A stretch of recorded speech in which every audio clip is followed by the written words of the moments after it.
Signing on, Dr. Elizabeth Samantha Rothschild, Judge. And I have the drop. So, as we were speaking, when I was in my training, when I received my training of defense, then I was put in a particular assignment of defense in order to defend myself. So I started kind of getting in trouble according to the force for force basis when I was in Texas, because even though every single time I was attacked first, the assailants are the ones who needed the paramedics or took the worst end of the fight. And so it's happened here in DC.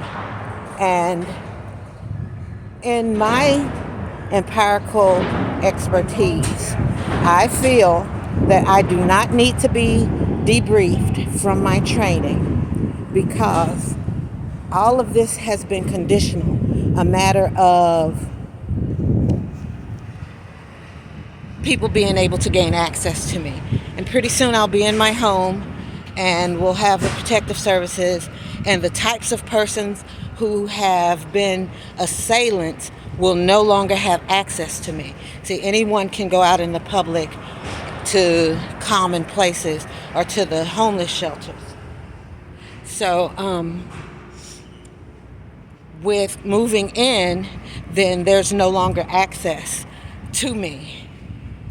My training was set for my specific makeup, my body build, height, weight, and level of aggression with which people attack me. So in this last instance, whereby the person who hit me, when I returned with defense, the first two licks broke and then shattered her nose. And then the other person suffered a head injury on the concrete pavement. Nonetheless, I was attacked, and I had to defend myself against two people. So I have the shiner. In Texas, I was getting in trouble because of my level of defense, yet they never debriefed me from my training.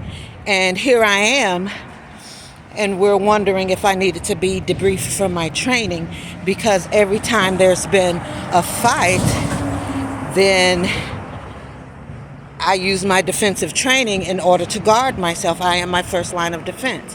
If I were going to be in public places frequently where any socioeconomic capacity could come and be, then I would say I need to be debriefed from my training. However, I'm going to be isolated into my own socioeconomic bracket, and these sorts of things don't happen at that capacity. That's a whole other ball game. And that is the confirmation that I'm bringing at this particular time in my empirical expertise, since I was requested to respond. I feel my training is completely thorough and should remain authorized,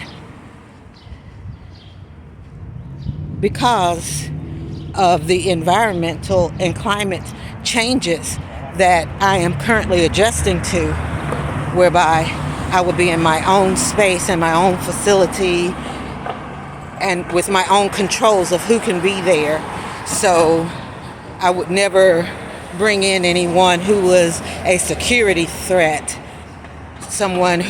People who are harassing and stalking would not be found there.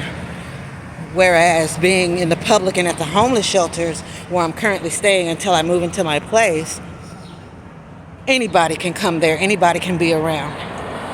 So needless to say, these have been total strangers that familiarize themselves with me through their frequency of stalking and harassing me, but I don't know them.